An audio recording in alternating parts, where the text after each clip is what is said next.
સંતોષ્યા નિજ ભક્ત સુજાત, આપી પરચાઓ સાક્ષાત. યવન રાજની ટાળી પીડ, જાત પાતની તને ન ચીડ. રામ કૃષ્ણ રૂપે તેમ કીધી લીલાઓ કઈ તેમ. અવધૂત ચિંતન શ્રી ગુરુદેવ દત્ત. મિત્રો, હવેની પંક્તિ આવે છે. યવન રાજની ટાળી પીડ, જાત પાતની તને ન ચીડ. પૂજ્ય બાપજી અહીં એક યવન એટલે કે મુસ્લિમ રાજાની આખા પ્રસંગને લીધો છે અને સર્વ ધર્મ સમભાવની જે ભાવના છે, દત્ત પરંપરા જેમાં માને છે, એ વાતનો એ પ્રાગટ્ય કર્યું છે. પૂજ્ય બાપજી કહે છે કે હે ગુરુ મહારાજ, આપે એક મુસ્લિમ રાજાને એની પીડામાંથી મુક્ત કરી દીધો, એમાંથી એને ટાળી દીધો, એને રોગમુક્ત કર્યો. અને આમ તમારા શરણે આવેલા બાળકોને તમે ક્યારેય જાતપાત રાખીને કે એની કોઈ પણ ભેદ રેખા રાખતા નથી અને એને જે કંઈ જોઈએ એ તકલીફમાં મદદરૂપ થાવ છો. ગુરુ મહારાજની અંદર એમણે એ જ જોયું છે કે ભક્ત એ જીવ માત્ર હોવો જોઈએ અને એના માટે પ્રેમ, કરુણા, દયા, લાગણી આ બધું હોય એ જ સાચી દત્ત પરંપરા. પૂજ્ય ઋષિ સરસ્વતી સ્વામી મહારાજ જ્યારે ગાણકાપુરમાં હતા ત્યારનો જ આ પ્રસંગને લેવામાં આવેલો છે. આ પ્રસંગની જ્યારે ચર્ચા કરીએ ત્યારે એના અનુસંધાનમાં આપણે જ્યારે આગળની પંક્તિઓમાં જઈએ કે સ્મૃતુર્ગામી કલિતાર કૃપાળ, તાર્યો ધોબી છેક ગમાર. એ ધોબીની વાત આપણે આગળ આવી ગઈ. જ્યારે ઋષિ સરસ્વતી સ્વામી મહારાજ એમના આગલા અવતારની અંદર શ્રીપાદ શ્રી વલ્લભ તરીકે હતા અને ત્યારે ત્યાં નદીએ સ્નાન કરવા જતા તે વખતે એક ધોબી રોજ આવીને શ્રી ગુરુ મહારાજના ચરણે વંદન કરે અને ત્યારે ભગવાને એમને શ્રીપાદ શ્રી વલ્લભે પૂછેલું કે હે ધોબી, તારે શું જોઈએ છે? ધોબીના મનની અંદર કેટલાક ભૌતિક સુખ માટેની અપેક્ષાઓ હતી અને એના કારણે શ્રીપાદ શ્રી વલ્લભે એને વરદાન આપેલું કે આવતા જન્મની અંદર તું યવન રાજાના ત્યાં તારો જન્મ થશે અને તારે જે કંઈ ભૌતિક સુખ ભોગવવું હશે એ તને મળશે અને તે સમયે અમે બીજા અવતાર લઈને ગાણકાપુરમાં હોઈશું ત્યારે આપણું મિલન થશે. એમ કરીને ધોબી એટલે કે રજકને એમણે વરદાન આપેલું ને આશીર્વાદ આપેલા. આમ આ જ્યારે આ ધોબીનો જ્યારે બીજો જન્મ થયો છે એ યવન રાજા તરીકે થયો છે. ધોબીને તો ખબર નથી, એ યવન રાજાને ખબર નથી કે મારો આગલો અવતાર કે મારો આગલો જન્મ શું હતો. ત્યારે બેદુરની અંદર એક આ યવન રાજા ખૂબ જ ધાર્મિક, હિન્દુ ધર્મ માટે પણ એને ખૂબ જ ગૌરવ અને બ્રાહ્મણોને બોલાવીને અલગ અલગ વેદનું જ્ઞાન મેળવે, શાસ્ત્રોનું જ્ઞાન મેળવે, મંદિરો હોય એની અંદર મદદરૂપ થાય, ધર્મપરાયણ હતો. એટલે એ દરેક જાતના હિન્દુ કે મુસલમાન એ વાતને ભૂલીને દરેક ધર્મની અંદર આસ્થા રાખે અને બ્રાહ્મણોને બોલાવે. એના કારણે એ સમયના જે મુસ્લિમ ફકીરો, મૌલવીઓ, મુર્શિદો આ બધા હતા ને એ બહુ કટ્ટર હતા.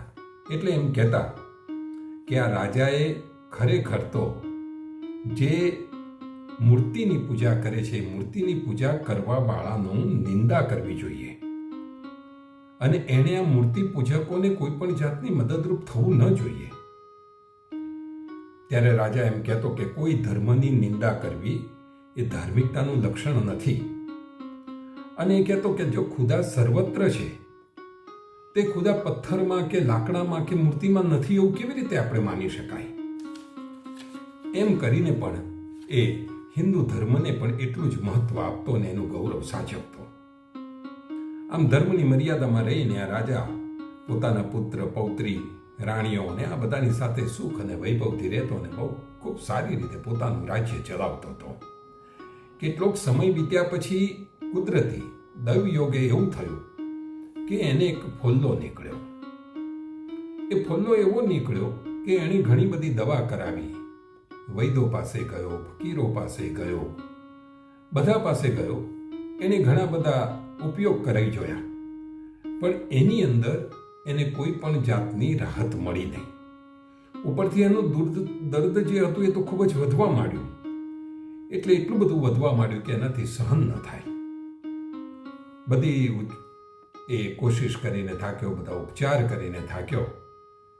ત્યારે એણે બ્રાહ્મણોને બોલાવ્યા અને બ્રાહ્મણોને કહ્યું કે મેં આ બધી બહુ કોશિશ કરી, પણ રાહત મને કોઈ મળતી નથી. ત્યારે બ્રાહ્મણોએ કહ્યું કે હે રાજા, આ તો ગયા જન્મનું કોઈ પાપ આપણું કર્યું હોય, એ પાપ આપણને નડતું હોય છે, અને એ પાપ નડે છે એના કારણે તારું આ દુઃખ દૂર થતું નથી. તો કે મારે શું કરવું જોઈએ? ત્યારે બ્રાહ્મણો કહે છે કે રાજા, આપને તો હિન્દુ ધર્મ માટે પણ ખૂબ માન છે. અમે આપને એક ઉપાય બતાવીએ. કોઈ એવા સંત હોય, કોઈ સદગુરુ હોય કે એમના તમે ચરણોમાં જાઓ અને એની જો કૃપા દ્રષ્ટિ તમારી ઉપર થશે તો તમારો રોગ હંમેશ માટે નિર્મૂળ થઈ જશે, મટી જશે.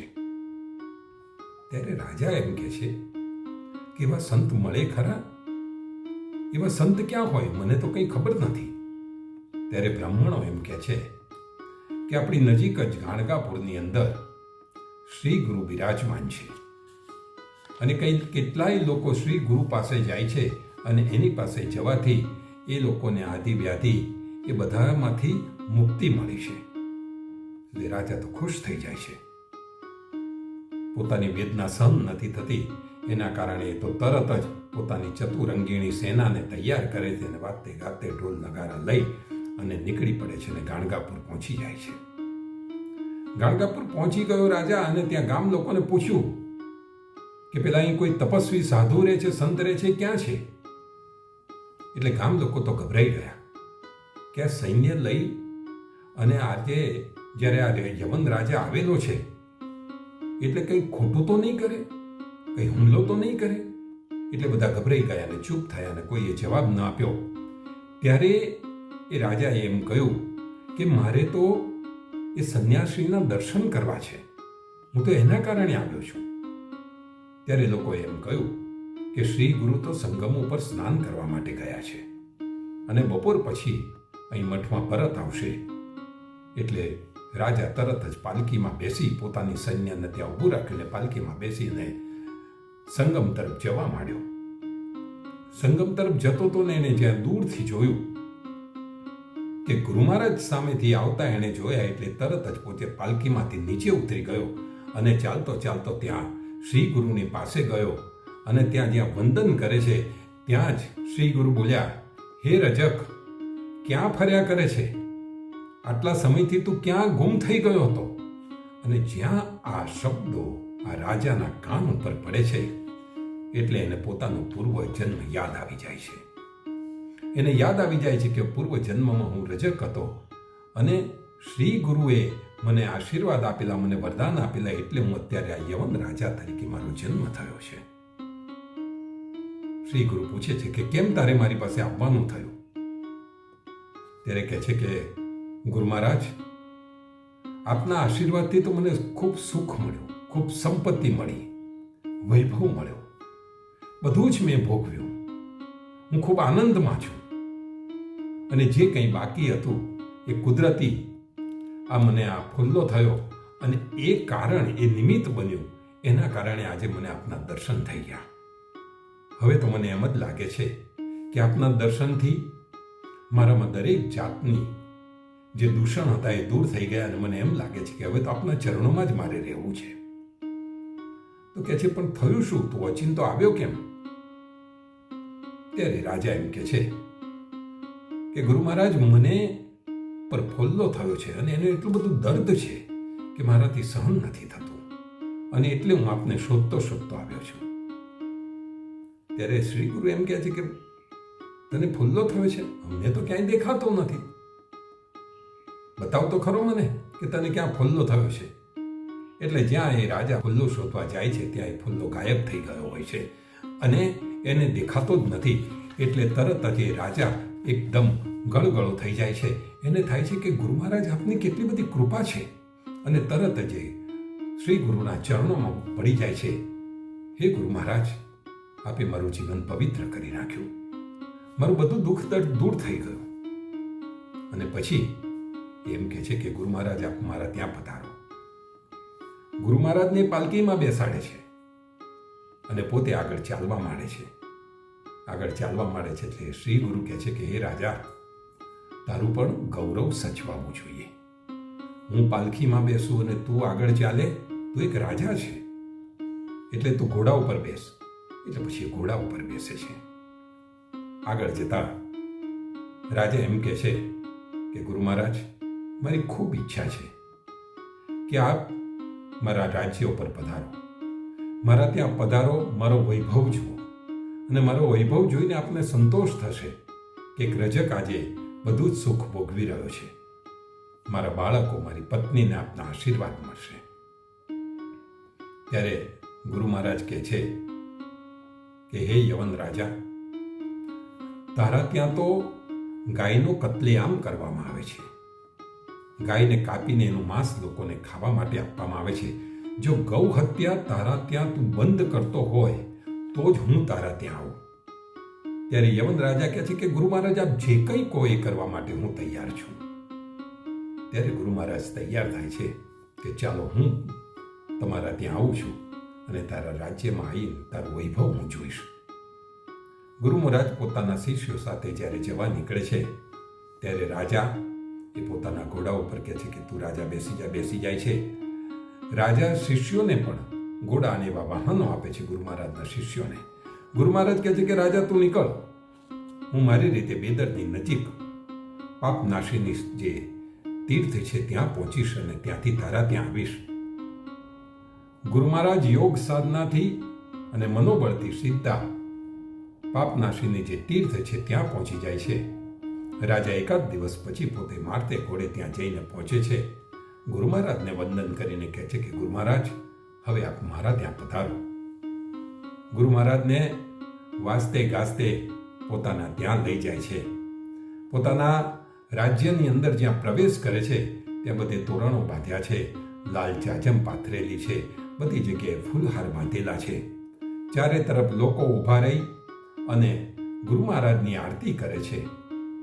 રાજા એ ગુરુ મહારાજ આગળ પાલકીમાં બેઠા છે અને રાજા પાછળ પોતે ધીરે ધીરે ચાલતો આવે છે.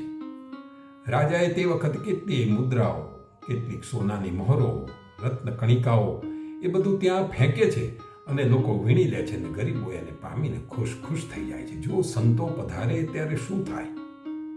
આવા કોઈ સંત પધારે ત્યારે રાજાનું દિલ પણ ખૂબ મોટું બની જાય. રાજા પણ એમ વિચારે કે મારા ત્યાંના ગરીબો પણ ખુશ થાય અને પોતાની પાસે જે ભરેલા ધન છે એના ભંડાર લૂંટાવા માંડે અને ગરીબો સુધી એ ધન પણ પહોંચે. ગુરુ મહારાજના દર્શન પણ થાય. રાજા પોતે ચાલે છે, ગુરુ મહારાજને આગળ પાલખીમાં બેસાડ્યા છે અને ત્યાં પોતાના મહેલની અંદર લઈ જાય છે. બધા બહાર ઉભા રહે છે. ગુરુ મહારાજ પોતાના 4 શિષ્યોની સાથે અંદર મહેલમાં જાય છે. મહેલની અંદર રત્ન જડિત જે સિંહાસન બનાવ્યું છે, સિંહાસન ઉપર આ યવનનો રાજા ગુરુ મહારાજને બેસાડે છે. એની ષોડશોપચાર પૂજા કરે છે, એમના પગ ધોવે છે અને પછી પોતાની રાણીઓ, પોતાના સંતાનોને બોલાવે છે અને ત્યારે એ બધાને આશીર્વાદ ગુરુ મહારાજ આપે છે. ત્યાં સરસ ભજન કીર્તન થાય છે અને ત્યારે શ્રી ગુરુ આ રાજાને પોતાની નજીક બોલાવીને બેસાડીને એમ કહે છે, હે રજક, તારે જોઈતું હતું એ તો બધું મળી ગયું ને? હવે કશું બાકી છે? ત્યારે કહે છે, ના ગુરુ મહારાજ, આપની કેટલી બધી કૃપા છે, આપની કૃપાથી મને બધું જ મળી ગયું છે. હવે મારે કશું જ નથી જોઈતું, હવે તો મારે આપના ચરણોમાં રહેવું છે.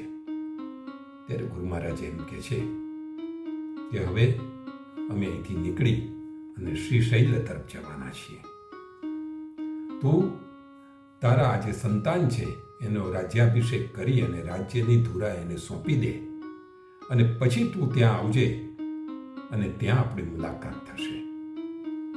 આ પ્રસંગ બન્યા પછી પરમ પૂજ્ય ઋષિ સરસ્વતી સ્વામી મહારાજ મલ્લિકાર્જુન તરફ શ્રીશૈલ તરફ જાય છે અને પછી પોતાની લીલાઓ એમણે સદેહે જે લીલાઓ છે એને સંકેલી લીધેલી હોય છે.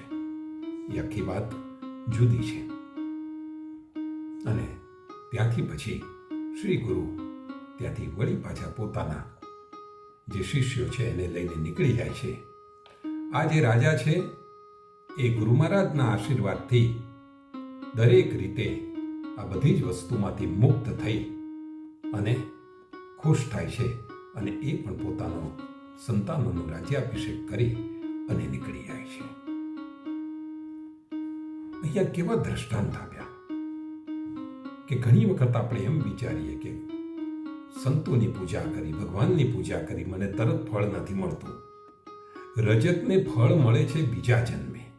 કેટલી લાંબી પ્રતીક્ષા એણે કરી છે, પણ જ્યારે મળે છે ત્યારે એટલું અઢળક મળે છે કે પોતે એનાથી એટલો બધો ધરાઈ જાય છે અને મુક્ત થવા માટે ભૌતિક સુખ ભોગવ્યા પછી માણસ માનસિક રીતે એનાથી તૃપ્ત થાય, ત્યાર પછી એની મુક્તિ થાય છે. એટલે રજકને યવન રાજા બનાવીને બીજા જન્મે આ બધું સુખ આપી અને એને મુક્ત કરે છે. ગુરુ મહારાજ એવી રીતે ભક્તોને પણ કહે છે કે ભાઈ જેને જે સુખ જોઈએ મેં બહુ આપ્યું, પણ એ સુખની એક પરાકાષ્ઠાએ પહોંચ્યા પછી તમારે આ બધાથી મુક્ત થઈ જવું જોઈએ અને મુક્ત થઈ અને ભક્તિમાં લીન થઈ જવું જોઈએ. પોતાની સત્તા, પોતાનું સુખ એ ગરીબોથી માંડીને બધાને પરિવારને વહેંચવું જોઈએ અને ત્યાર પછી મુક્તિના પંથ પર આગળ નીકળી જવું જોઈએ. અને અહીં બાપજી કહે છે કે જાત પાતની તને ન ચીડ. દત્ત પરંપરાની અંદર જાત પાતની ક્યારેય ચીડ નથી. શ્રીપાદ શ્રી વલ્લભના સમયમાં પણ જુદી જુદી જ્ઞાતિના, નાત જાતના ભક્તો એમના હતા. સ્વામી સમર્થ હતા ત્યારે પણ એમના ભક્તો અલગ અલગ જ્ઞાતિના હતા, મુસ્લિમ પણ હતા. વાસુદેવાનંદ સરસ્વતી સ્વામી મહારાજ થઈ ગયા, એમના પણ પારસી અને મુસ્લિમ ભક્તો પણ હતા. અને પરમ પૂજ્ય બાપજીના તો આપણે જાણીએ, રંગવદૂત મહારાજના તો કેટલા બધા ભક્તો, મુસ્લિમ, પારસી, દરેક જ્ઞાતિના પણ ખરા. આવા અલગ અલગ ભક્તો હતા. કાયમ ખાન કરીને શાયરના એક ભક્ત, પરમ પૂજ્ય રંગવદૂત મહારાજના ભક્તની વાત કરીએ છીએ. નારેશ્વરની નજીક શાયર, બાપજીના પરમ ભક્ત. રોજ સવારે આવે શાયરથી, નર્મદામાં સ્નાન કરે, બાપજીના દર્શન કરે, થોડી વાર બેસે, ત્યાંનું કંઈ પણ આશ્રમનું કામ કરે ને વળી પાછા ઘરે જાય. બાપજીની પણ એમની ઉપર કૃપા. બાપજી એમને ગુરુ લીલામૃતનો ગ્રંથ આપેલો, એ ગ્રંથનું હંમેશા રોજ જ એનું વાંચન કરે. અને એમ કહેવાય છે કે લાંબા સમય સુધી એનું વાંચન કર્યું. એક ગ્રંથ જર્જરિત થઈ ગયો ત્યારે બીજા ભક્તોએ કહ્યું કે તમે હવે બીજો ગ્રંથ નવો લઈ જાઓ. તો કે ના, તમારા ગુરુ મહારાજનો આપેલો ગ્રંથ. એ ગ્રંથમાં જ એમને દત્ત મહારાજના દર્શન થાય, એની જ અનુભૂતિ થાય, એટલે નવો ગ્રંથ પણ લેવા માટે તૈયાર નહીં એવા ભક્ત. આ કાયમ ખાન યુવાન હતા અને એક વખત ખેતરમાં કામ કરતા હશે કે કંઈ થયું હશે ત્યારે એમને સાપ આવીને કરડી ગયો. એટલે ગામનું જે બધા ભક્તોને ભજન મંડળ હતું એમને તો ખબર કે બાપજીના પરમ ભક્ત છે, એટલે એમને ઉંચકીને લઈને તાત્કાલિક દોડતા દોડતા નારેશ્વર આવ્યા. બાપજી ત્યાં બેઠેલા હતા. તો બાપજી એમ કહ્યું કે એને મારી જોડે બેસાડો. એ કાયમ ખાનને પોતાની જોડે બેસાડ્યા. બાપજીએ જે આંગળી ઉપર એમને આ સાપ કરડ્યો તો એ આંગળી એકદમ આમ પકડી રાખી. બાપજીએ થોડી વાર આંખો બંધ કરીને ગુરુ મહારાજનું સ્મરણ કર્યું હશે, એની આંગળી પકડી રાખી અને થોડી વાર પછી એમ કહ્યું કે હવે લઈ જાઓ, એમને કંઈ નહીં થાય. પણ એને આખી રાત ઊંઘવા નહીં દેતા કાયમ ખાનને. એને બધા જ દત્ત બાવનીનું સતત ગાન કર્યા કરજો.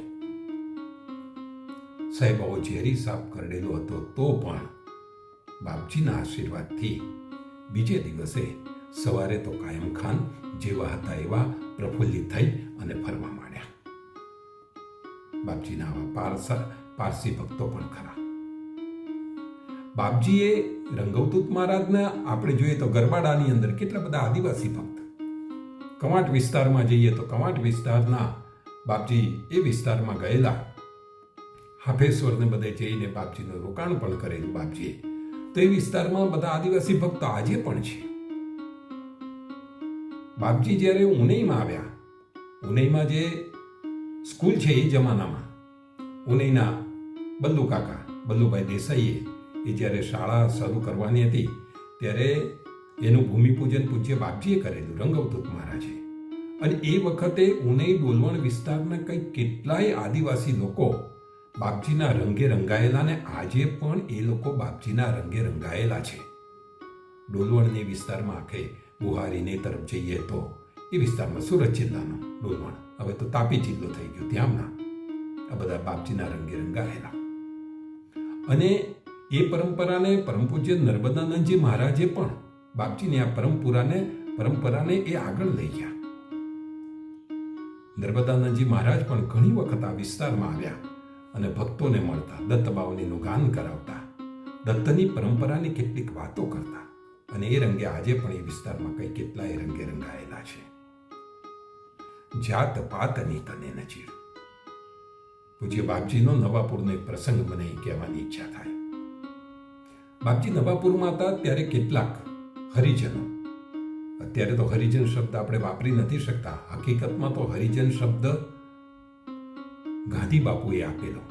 હરિજન જે અંત્યજ કે દલિત લોકો છે એના માટે. હરિ એટલે ભગવાન અને જન એટલે એના માણસો. ભગવાનના જે માણસો છે એમ કરી ખૂબ ઉચ્ચ કક્ષાનો શબ્દ. તો આ દલિત લોકો બાપજીના દર્શન કરવા આવે, પણ એ જમાનો આભડછેટનો જમાનો, લોકો ગભરાય એટલે દૂરથી દર્શન કરીને જતા રહેતા હતા. એકાદ દિવસ એ રોકાણ દરમિયાન બાપજી જ્યારે નીકળવાની તૈયારી હતા ત્યારે એમને એવી ઈચ્છા થઈ આ લોકોને કે બાપજીના દર્શન કરવા છે. ત્યારે બાપજીએ કહ્યું કે આવો ને, મારા રહેઠાણ ઉપર હું જ્યાં રોકાયો છું ત્યાં આવો. આ બધા જ દલિત સભ્યો, બધા ભક્તો બાપજી પાસે ત્યાં ગયા. બાપજી એમનો આવકાર કર્યો, બધાને પોતાની નજીક બેસાડ્યા.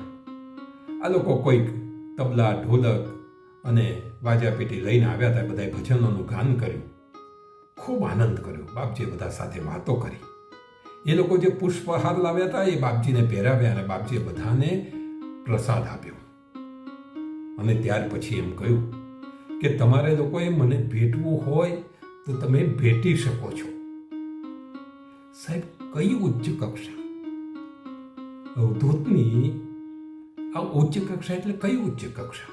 વિચાર તો કરો. કેમ કે તમારે મને ભેટવું હોય તો તમે ભેટી શકો છો. અને એ સમયે આ બધા જ જે દલિત, જે અંત્યજ હતા, ગળગળા થઈ ગયા કે હે ગુરુ મહારાજ, આપે અમને બોલાવ્યા, અમારા ભજન સાંભળ્યા, અમારા પુષ્પ ગ્રહણ કર્યા અને આપે અમને આ પ્રસાદ આપ્યો, એનાથી વધારે અમે શું જોઈએ? અને બધા ખુશ થતા થતા ત્યાંથી નીકળી ગયા.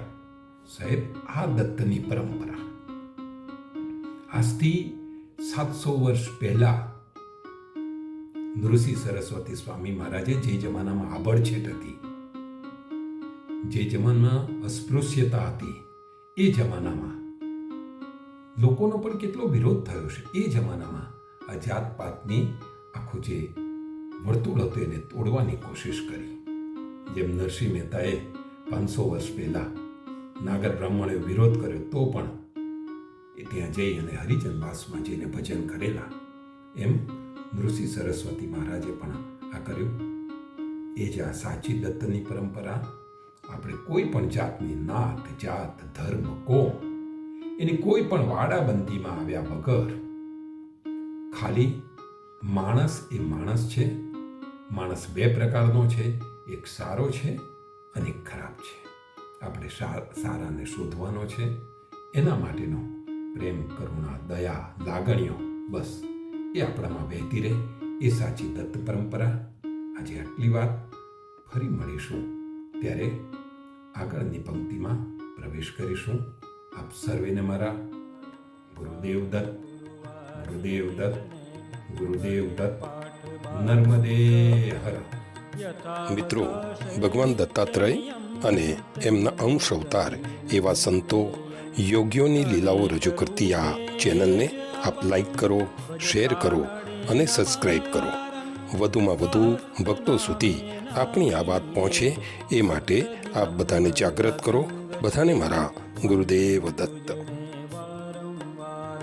વેદ શ્વાસ તારા નિર્ધાર થાકે વર્ણવતા જ્યાં શેષ કોણ રાખું બહુકૃત વેશ અનુભવ તૃપ્તિનો ઉદ્ગાર સુણી હશે તે ખાશે માર તપસી તત્વમસી દેવ બોલો જય જય શ્રી ગુરુદેવ.